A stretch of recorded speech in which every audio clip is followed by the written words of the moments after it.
What's going on, Minties? The Uncanny Omar here from Near Mint Condition, and today I'm going to do a first look at the Amazing Spider-Man Hunted trade paperback. So please stay tuned. Okay, now let's look at the book itself. Here's the cover. And just in case you haven't been reading Nick Spencer's run, there might be spoilers of previous volumes, so keep that in mind while I go through this. And here is the spine, including who is down there at the bottom. Now, let's look at the book. Okay, now I'd like to give a quick thank you to David Gabriel and the folks at Marvel Comics for sending me this advanced copy. This is the way I've been reading them in trade paperback, so that's the way I read this one. I'd love to know how you all have been reading them. Do you all read them monthly, or are you waiting for a possible oversized hardcover, or maybe even an omnibus? This is Nick Spencer's run. It's continuing his series with artwork by Ryan Ottley and Humberto Ramos. They're the two main artists on the book. So flip through here.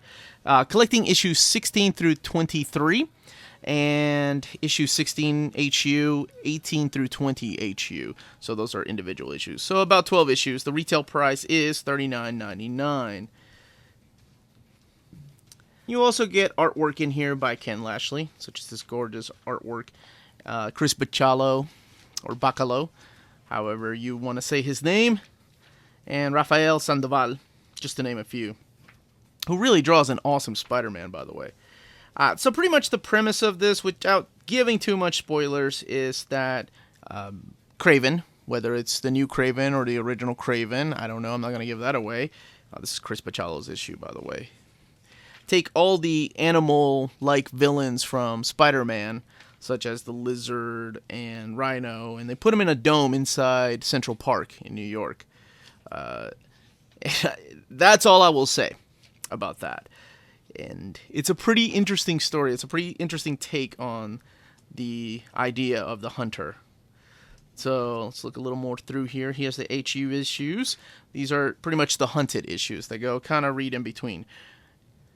And Ryan Ottley did some of that too. So this is Rafael Sandoval. Let's talk about Ottley for a second. Since he is the primary artist on Spider-Man, the ongoing series, he is the main artist.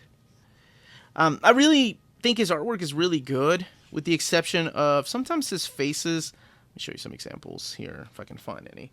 Just look very similar, especially when it's like Peter Parker and Mac, one of his roommates. But, oh yes, and Spider-Man is wearing his black costume for this storyline. It's pretty solid, actually. There is a nice little twist at the end, reintroducing another villain, but I'm not going to spoil that.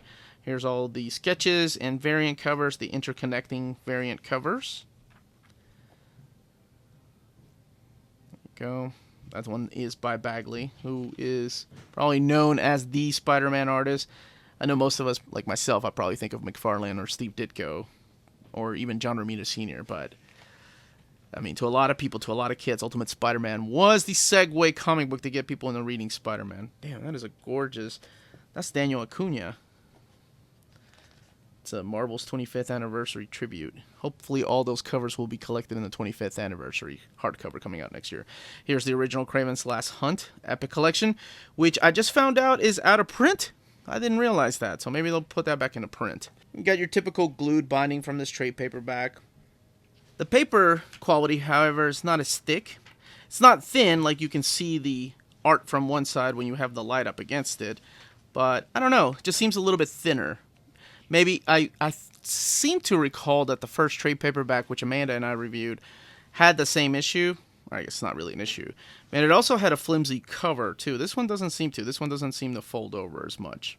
And that was the contents of the book. Let me know in the comments down below if you're going to pick it up, if you're picking the series up in trade paperback format or reading them monthly. Are you a fan of Humberto Ramos' Spider-Man? Or is he one of those artists that you're just like, nah, not for me?